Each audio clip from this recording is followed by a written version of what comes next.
नमस्कार स्टूडेंट।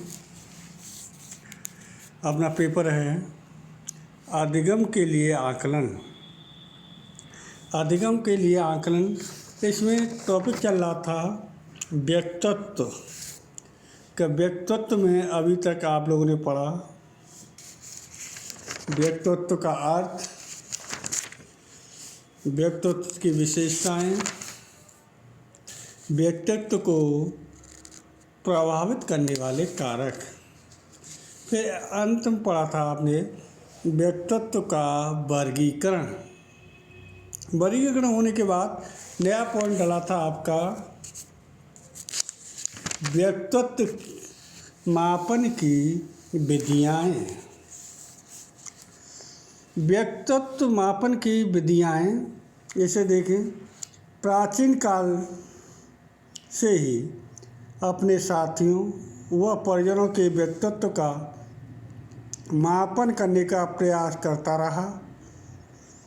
वर्तमान में सभी शिक्षा आयोगों ने एवं सभी शिक्षाविदों ने परोक्ष रूप से बालक के बहुमुखी विकास पर बल दिया। किस पर बल दिया था?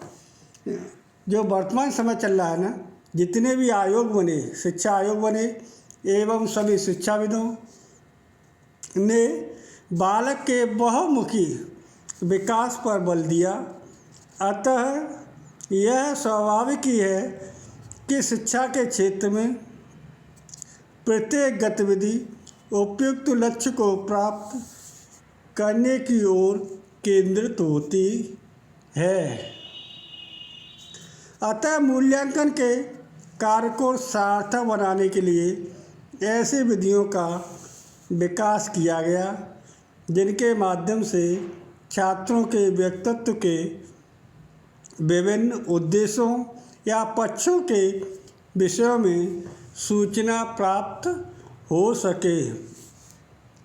व्यक्तित्व मापन की विधियाँ निम्नलिखित हैं। मुख्य रूप से 3 तरह की विधियाँ हैं। नंबर 1 आत्मनिष्ठ। नंबर 1 कौन सी? आत्मनिष्ठ। दूसरा है वस्तुनिष्ठ विधियाँ। तीसरा है प्रक्षेपीय विधियाँ। ये 3 विधियाँ हैं, आत्मनिष्ठ विधियाँ, वस्तुनिष्ठ विधियाँ, प्रक्षेपीय विधियाँ। इन विधियों में नंबर 1 आता है आत्मनिष्ठ विधियाँ। आत्मनिष्ठ विधियाँ व्यक्तित्व का मूल्यांकन व्यक्ति को देखकर, उससे पूछकर या उसके बारे में अन्य व्यक्तियों के विचार जानकर किया जाता है। जो इसकी निम्नलिखित हैं। नंबर 1 प्रक्षेपण विधि 2 प्रकार की होती है। नंबर 1 नियंत्रण प्रक्षेपण। नियंत्रण प्रक्षेपण प्रयोगशाला में नियंत्रित परिस्थितियों में किया जाता है। इसमें व्यक्ति को यह ज्ञात होता है कि उसका प्रक्षेपण किया जा रहा है। इस विधि का सबसे बड़ा दोष यह है कि व्यक्ति कृत्रिम तथा बनावटी व्यवहार कर सकता है जो उसके स्वाभाविक गुण नहीं हैं। नंबर 2 अनियंत्रित प्रक्षेपण। इसमें निरीक्षणकर्ता चुपके से विभिन्न परिस्थितियों में विषयों के व्यवहार का निरीक्षण करता है और व्यक्ति को यह मालूम नहीं होता कि उसका निरीक्षण किया जा रहा है या नहीं। इस विधि द्वारा व्यक्तित्व संबंधी कई बातों का पता चलता है। नंबर 2 आत्मकथा विधि। नंबर 2 कौन सी है? आत्मकथा विधि। इस विधि से मूलतः बालकों में होने वाले विकासात्मक परिवर्तनों का वर्णन प्रतिदिन के प्रक्षेण के आधार पर किया जाता है। इस विधि में व्यवहार के रिकॉर्ड प्राकृतिक वातावरण में तैयार किए जाते हैं। अतः व्यवहार संबंधी सूचनाएं मौलिक रूप से प्राप्त होती हैं। इस विधि में विकास की विस्तृत वह क्रमबद्ध जानकारी प्राप्त होती है। इसके विस्तृत प्रतिदर्श प्रयुक्त करके वैज्ञानिक सामान्यीकरण प्रस्तुत किए जा सकते हैं। नंबर 3, जीवन इतिहास विधि, केस हिस्ट्री ऑफ मेथड। इस विधि का प्रयोग प्राचीन यूनानी दार्शनिक के समय से चला आ रहा है। आधुनिक काल में इस विधि को प्रमाणीकृत करके अपराधी बालकों और व्यक्तियों को समझने के लिए प्रयोग किया जा रहा है। गार्डनर एवं मर्फी के अनुसार जीवन इतिहास विधि में व्यक्ति का जैसा वह आज है क्रमबद्ध अध्ययन किया जाता है। इस विधि का मुख्य दोष यह है कि व्यक्ति और उससे संबंधित लोग अनेक बातों को छिपा लेते हैं, पर कुशल अध्ययनकर्ता विभिन्न स्रोतों से सूचना एकत्र करके इस कठिनाई पर विजय प्राप्त कर लेता है। इसलिए थोरपे एवं समलन ने इस विधि को प्रशंसा करते हुए लिखा है, जीवन इतिहास विधि के समान बहुत ही कम विधियां हैं। सामाजिक कार्यकर्ताओं ने इस विधि का किसी न किसी रूप में अनेक वर्षों से प्रयोग किया गया है। नंबर 4, साक्षात्कार विधि या इंटरव्यू मेथड। मनोवैज्ञानिक अन्य सामाजिक विज्ञानों में विषय सामग्री का अध्ययन तथा विश्लेषण करने के लिए साक्षात्कार विधि प्रारंभ से ही काफ़ी लोकप्रिय रही। मैकोवी के अनुसार आमने सामने होकर दो या दो से अधिक व्यक्तियों के बीच विचारों के आदान प्रदान को साक्षात्कार कहते हैं। इसमें साक्षात्कारकर्ता अन्य व्यक्ति या व्यक्तियों से किसी वस्तु, विचार या विश्वास के बारे में सूचनाएं प्राप्त करने का प्रयास करता है। ब्राउन एवं गिसेली के अनुसार, किसके द्वारा?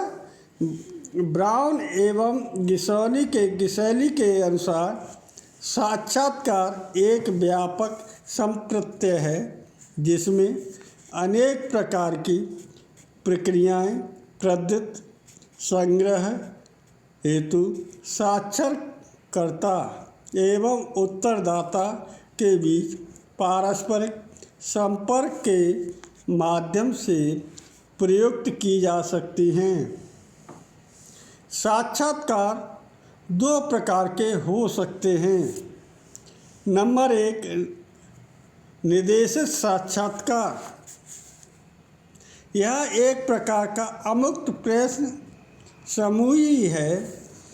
इस प्रकार के साक्षात्कार में विधि, प्रश्न उनकी भाषा एवं क्रम समय पूर्व निश्चित होते हैं।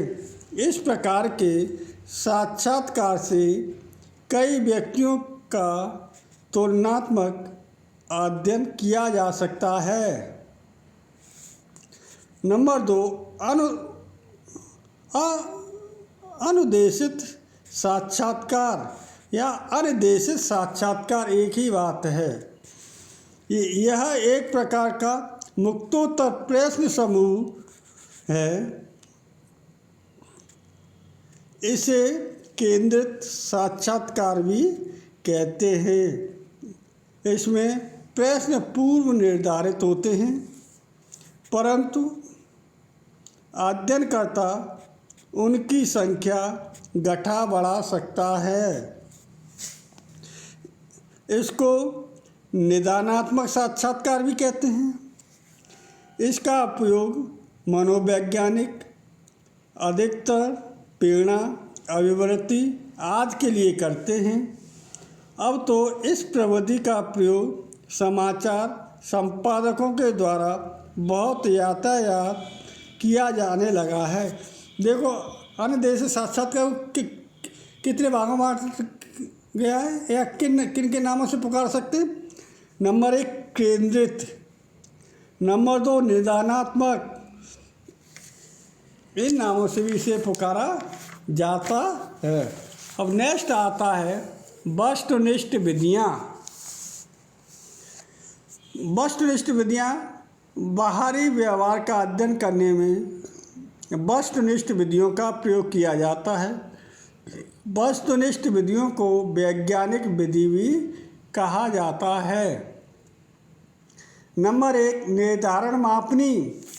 इस विधि में किसी व्यक्ति के व्यक्तित्व का मापन किसी ऐसे व्यक्ति के विचारों के आधार पर किया जाता है जो पहले की भली-भांति जानता हो। इस विधि में व्यक्ति के जिस गुण को जानना होता है उसकी 5 या अधिक कोटियों में विभाजित कर लिया जाता है और अधिक से अधिक लोगों से मत अभिव्यक्त करने का अनुरोध किया जाता है। जिस कोटि में अधिक लोगों का मत एक समान होता है, व्यक्ति में उसी कोटि का गुण माना जाता है। निर्धारण मापनी 6 प्रकार की होती है। नंबर 1 चेकलिस्ट, नंबर 2 आंकिक निर्धारण मापनी, नंबर 3 ग्राफिक निर्धारण मापनी, नंबर 4 क्रमिक निर्धारण मापनी, नंबर 5 स्थित निर्धारण मापनी, नंबर 6 बाध्य चयन निर्धारण मापनी। इन मापनियों को 6। Number 1 checklist. चेकलिस्ट में प्राय कुछ ऐसे कथन दिए होते हैं जो मापे जाते हैं। गुणों की उपस्थिति या अनुपस्थिति का संकेत करते हैं। निर्धारित कथनों के आगे सही या गलत का निशान लगाकर उसमें निर्णय को अंकित किया जाता है।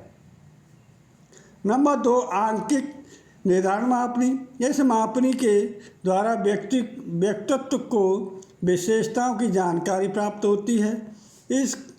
इसमें कथन के आगे 1, 2, 3, 4, 5 अंक दिए होते हैं।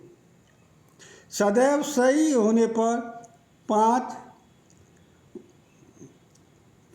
प्राय के लिए 4, कभी कभी के लिए 3, बहुत कम के लिए 2, नगण्य के लिए 1 पर घेरा बनाया जाता है। नंबर 3 ग्राफिक निर्धारण मापनी। ग्राफिक मापनी में सहमति असहमति की सीमाओं को बिंदुओं से न प्रकट कर एक क्षैतिज रेखा जो सहमति असहमति के साथ सत्य को अभिव्यक्ति करती है उसका प्रयोग किया जाता है। नंबर 4 क्रमिक निर्धारण मापनी। क्रमिक मापनी के अंतर्गत निर्धारण को व्यक्ति के उपस्थित किसी गुण विशेष के संबंध में निर्णय नहीं देना होता है, वरन अनेक गुणों या अवगुणों को किसी व्यक्ति के संदर्भ में एक व्यक्ति में निर्धारित करना होता है। नंबर 5, स्थिति निर्धारण मापनी। स्थिति मापनी की सहायता से निर्धारक किसी समूह के व्यक्तित्व के संबंध में यह निर्धारित करता है कि उनका समूह किसी गुण के विशेष की दृष्टि में क्या स्थान है। नंबर 6, बाध्य चयन निर्धारण मापनी। बाध्य चयन मापनी में प्रत्येक प्रश्न के लिए 2 या 2 से अधिक कथन या गुण होते हैं।